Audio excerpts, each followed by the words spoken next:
नमस्कार साथियों, मैं नरेंद्र दलाल, नरेंद्र फार्मिंग में आपका स्वागत है। साथियों, आज भाई डॉक्टर साहब तय मक्का के बारे में पूछांगे।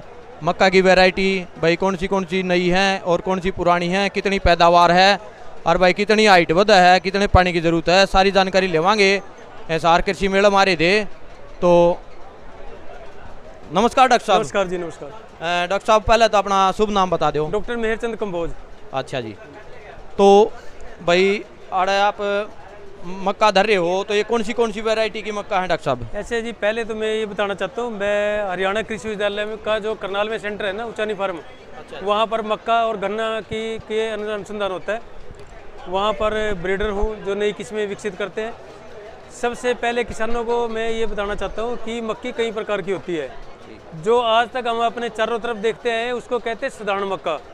उसके अंदर ताकत कम होती है, गुणवत्ता कमज़ोर होती है उसकी, यदि हम गेहूं से तुलना करें तो। उसकी कई किस्में हैं जो हरियाणा कृषि विश्वविद्यालय ने सिफारिश की है। HM4 है, HM8 है, HM9 है, HM10 है, 11 है। और उसके बाद दूसरी है उच्च क्वालिटी मक्का। पूरे दुनिया के अंदर प्रयास हुए कि ऐसी किस्में विकसित की जाएँ जिसके अंदर ताकत ज़्यादा हो। हरियाणा कृषि विश्वविद्यालय ने इसमें अग्रणी रोल अदा किया है और 4 ऐसी किस्में तैयार की जिनकी गुणवत्ता साधारण मक्का से दोगुनी है, दोगुनी ताकत है, गेहूं से भी ज़्यादा ताकतवर है। इसमें HQPM 1 है, HQM 4, HQM 5 और एक किस्म HQM 7, 4 किस्में हैं। पूरे देश के लिए इनकी किस्मों की सिफारिश की गई है और इनको अंडमान निकोबार से लेके कन्याकुमारी तक हम ये अपना श्रीनगर से लेके अंडमान निकोबार तक इनको कहीं भी काश्त किया जा सकता है। ताकत बहुत ज़्यादा है, इसलिए ये इंसान के खाने के लिए बेसन की तरह इस्तेमाल कर सकते हैं हम इसके आटे को। इसके खाद्य उत्पाद बनाए जा सकते हैं। ग्रामीण क्षेत्र में इसकी इंडस्ट्री लगाई जा सकती है और क्योंकि ये ताकतवर ज़्यादा है इसलिए फीड के लिए भी इसका इस्तेमाल किया जा सकता है। फीड इंडस्ट्री भी लगा करके किसान भाई इससे मुनाफा कमा सकते हैं जी। इसके बाद एक मक्की आती है बेबी कॉर्न। जैसे कि नाम से पता चलता है, बेबी का मतलब बच्चा। गुल्ली जो होती है दाना बनने से पहले उसको बेबी कॉर्न कहते हैं। इसको सलाद के तौर पर इस्तेमाल किया जा सकता है। इसकी सब्जी बनती है हरी सब्जी की तरह जी, गुणकारी है ये। और इसके बहुत सारे उत्पाद बनते हैं, खीर, हलवा, बर्फ़ी जी। 100 से ज़्यादा उत्पाद हरियाणा कृषि विश्वविद्यालय ने इसके बनाए हैं। ग्रामीण क्षेत्रों में इसकी भी इंडस्ट्री लगा करके आप अच्छा पैसा किसान भाई कमा सकते हैं। पानीपत से इसका अचार बाई एयर एक्सपोर्ट हो रहा है और सोनीपत से एक किसान 10 करोड़ से ज़्यादा की बेबी कॉर्न बेच रहा है जो बाई एयर इंग्लैंड और कई कंट्रीज में एक्सपोर्ट कर रहा है। तो इस टाइप की भी बहुत ज़्यादा गुंजाइश है बिजनेस की इस लाइन में। इसके अलावा एक मक्की होती है स्वीट कॉर्न जी। जो स्वीट कॉर्न है वो अपना आम मक्का में 3% चीनी की मात्रा होती है, स्वीट कॉर्न में 7% या इससे ज़्यादा चीनी की मात्रा होती है। और पहले हम इसको इंपोर्ट करते थे दूसरे कंट्री से, USA से। आज हमारे यहाँ अच्छी किस्में उपलब्ध हैं और 1 एकड़ में 60 कुंटल हरी छल्ली तैयार की जा सकती है। 100 कुंटल से ज़्यादा हरा चारा मिल जाता है। तो किसान भाई इसको लगाकर भी अच्छा मुनाफा कमा सकते हैं। और जो मैं भी बात कर रहा था, सोनीपत डिस्ट्रिक्ट में अटेरना गाँव में बेबी कॉर्न की काश्त हो रही है और साथ में दूसरा गाँव है मनोली, वहाँ पूरे गांव के अंदर स्वीट कॉर्न लगता है। और जिस किसान में जिसकी बात कर रहा था कि 10 करोड़ से ज़्यादा की बेबी कॉर्न बेचता है, उसने इसके दाने निकालने की मशीन भी ले रखी है स्वीट कॉर्न की। तो इसके दाने निकाल करके मार्केट में बेचते हैं और उसने 12 रुपये कम से कम रेट फिक्स किया हुआ है स्वीट कॉर्न का और कम से कम रेट 60 रुपये किलो बेबी कॉर्न का रखा हुआ है। किसान भाइयों को ज़्यादा रेट मिलता है, वो कहीं भी बेच सकते हैं। यदि रेट कम हो तो इस रेट पर वो कमल सिंह चौहान जो फार्मर है वो इस रेट पे किसानों से खरीदारी कर लेता है जी। तो इस तरह की उन्होंने एक किसान ये FPO बनाया है, फार्मर ऑर्गेनाइजेशन।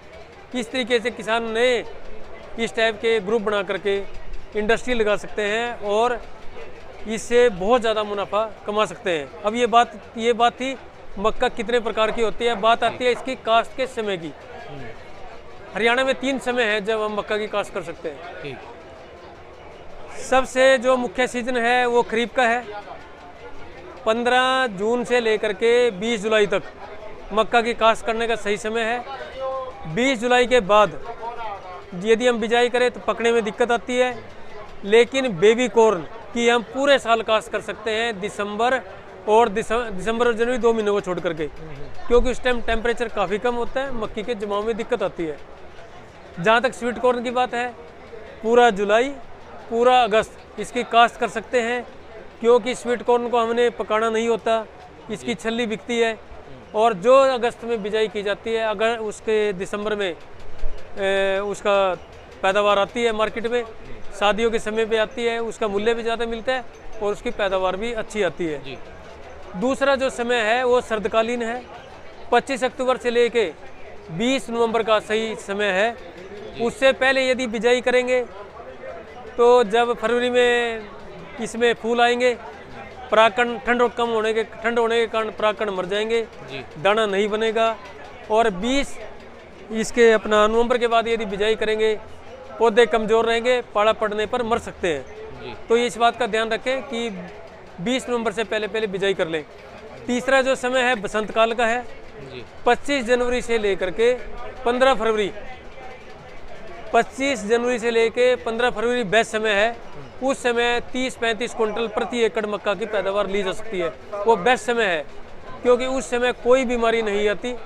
15 फरवरी के बाद सूट फ्लाई एक कीड़ा आता है, इसलिए कोशिश करें कि 15 फरवरी से पहले बिजाई कर लें। यदि किसी कारणवश लेट हो जाए तो पूरे फरवरी के अंदर बिजाई पूरी कर लें। ठीक। ये नमस्कार जी, ये बात थी बिजाई की, बिजाई के समय की। अब बात आती है किस्मों की। उच्च क्वालिटी मक्का के बारे में मैंने किस्मों के बता दिया है। बेबी कॉर्न के लिए HM4 है, जो किस्म इसकी अच्छी किस्म है। और अभी पहले इसमें झंडे निकालने पड़ते थे, अब इसकी पूसा इंस्टीट्यूट के साथ मिलकर के हमने ऐसी किस्म विकसित कर दी है कि झंडा निकालने की जरूरत नहीं है। उसमें स्वीट कॉर्न की जो अच्छी किस्में हैं, शुगर 75 है और मिष्टी है, नूजी 260 है। ये कई ऐसी किस्में हैं जो बहुत अच्छी पैदावार दे सकती है और किसान भाई इनको काश्त करके बहुत अच्छा मुनाफा कमा सकते हैं। और डॉक्टर साहब एक बात बताओ भाई, किसान कई बेचन खातर भी मक्का बोए हैं, किस चीज़ के लिए? मंडी के लिए, तो उसके लिए कौन सी बेस्ट है?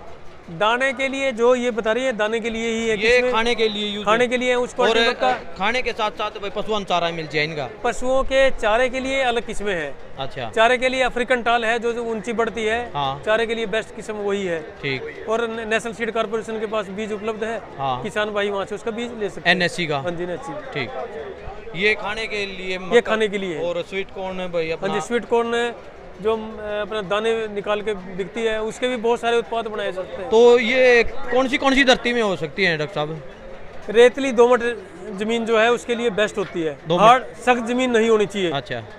और बालू रेत की धरती? बालू रेत में भी समस्या रहती है, दोमट ही बढ़िया। दोमट। और पानी कैसा हो? पानी अच्छा मीठा होना चाहिए, 4 से 5 पानी की आवश्यकता पड़ती है। अच्छा, चलो ठीक। डॉक्टर साहब आपका जानकारी देने का बहुत बहुत धन्यवाद। थैंक यू सर, धन्यवाद।